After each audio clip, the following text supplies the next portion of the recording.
Brothers, Two Faces of Leadership.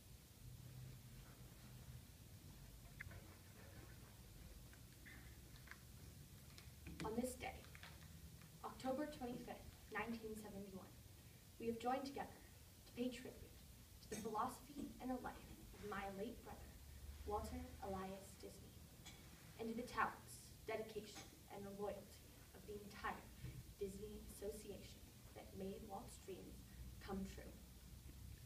I remember the night Walt truly began to shine. That night, his future and the future of the company would be decided. The year was 1937, and the two of us had thrown everything we had into this production, over $500,000 worth, and it all led to this night. So, as you can imagine, we were quite nervous, and tempers were running high.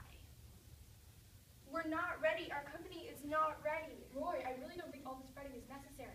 Well, don't you understand that the rest of our lives depend on this night? Aren't you just the least bit worried? This is one of the most amazing things that has ever happened to me. I'm not going to let your nerves ruin it. That's simple for you to say, Walt. You aren't the one running the finances. But I am the one making the movie. Stop trying to manage me. I don't need a manager. Oh, but you do. Remember, you came to me, not the other way around. I am not going to apologize for that. If it were for me, you would still be in that wretched veteran's home. It wasn't a home. I had tuberculosis. It was a hospital. You wanted my help, and you dragged me out for your own gain. Yes, but I didn't. So let me help. You need it. You have absolutely no regard for money. That is not true. I do too have regard for money. There's just some people who worship money, and something you've got to have piled up in a big pile somewhere. That's not fair, Walt. I don't like my money in a pile. You'd be nowhere without me to pile up your money. All you do is restrict me. Well, you can't do this. There's not enough money for that. Well, usually there isn't enough money. A fact you repeatedly choose to ignore. Snow White is my movie that I created. Yes, that you created. You're not the only one who does work around here, Walt. I'm on your side. Just because this is the Walt Disney Studios doesn't mean I don't help. Who are you kidding? Everything would have been so much better, so much easier if you hadn't been there to say no to everything. Guess I should go then. Remember to smile for the camera. What a great way to start our first premiere. When we arrived, our previous tribulations were temporarily forgotten, for the premiere was glorious. All our hard work had led to this night, the unveiling of our beautiful story, our first full-length feature production, the premiere of our film, Snow White and the Seven Dwarfs. Mr. Disney, mind answering a couple questions? Yes, of course. I just need a second to find my brother. Roy, I'm sorry. Roy! My apologies. Well, anyways, you had some questions? Yes, may I have a photo first? Yeah, well, anyway, I was wondering, how are you first drawn into the animation industry? 15 years ago? Well, I had my heart set on being a cartoonist ever since I was in the 8th grade. I always loved to sketch up characters made from my imagination. But to answer your question, I suppose my first taste of actual animation was when I began working at the Film House studio. Interesting. And after that job, how did you continue on to pursue your dream in the world of cartooning? Well, the cartoons at the Film House studio were not too exciting, so I began to research ways to make them more interesting. I think through my research, I fell in love with the industry. Fascinating.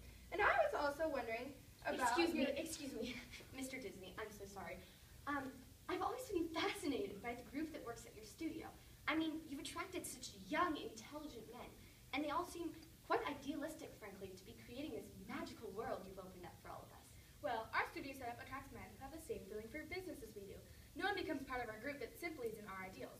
We strive for quality in our workers so that we have quality productions. I owe so much to all of my animators for working so tirelessly on this fabulous production. And you certainly are a very unique company, Mr. Disney, entirely different from any other studio I've ever known in Hollywood. And I have one more question, if that's all right. Mickey Mouse.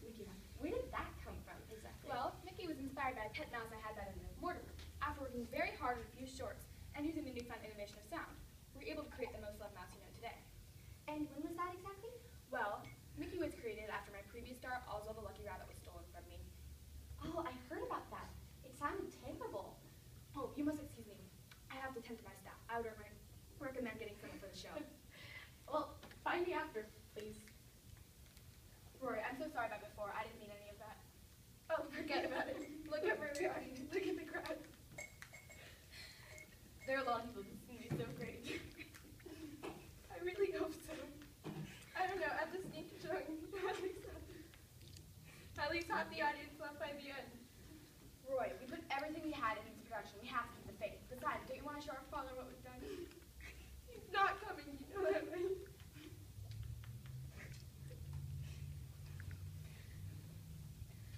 But he'll hear about our work. Yes, and then he'll see what we've done in spite of him. But if this doesn't take off, we'll be broken. It's too late to worry about that stuff. You go be the creative genius they know you as, and I'll be right behind you. Walt Disney, you're on. I suppose that's my cue. I suppose it is. Ladies and gentlemen, boys and girls, I welcome you all to the grand premiere of Snow White and the Seven Dwarfs. Just as I expected, Snow White and the Seven Dwarfs dazzled the audience, and Walt went on to create this astonishing and yet still playful empire, an empire that has, just recently, finished this gold standard of a child-centered amusement park. And now, 3 years after Walt Disney's death, I welcome you all to the Magic Kingdom.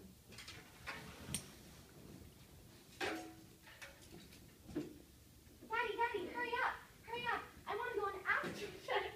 And please, Daddy, Come on, hurry, please.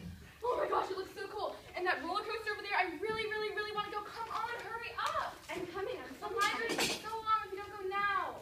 Honey, I have to pay for tickets. Okay, well, I really want to go. Come on. Okay, so I want to go. Astrid, it's right over there, I think. Wait, okay, isn't this so sick? It's pretty big, honey. Okay, wait, is that Walt Disney? Yes, he made all of this. He made everything here? Well, he started the animation company, Walt Disney Studios. So he made, like, Jungle Books and Mary Poppins and, like, everything? Well, he and his company did, but yes. So, wait, Dad, you work there, right? Well, oh, I work at Disney, but I'm one of their accountants. I don't do any of the creative stuff. Well, I like Disney movies, I guess, but don't like lots of other places do stuff like that?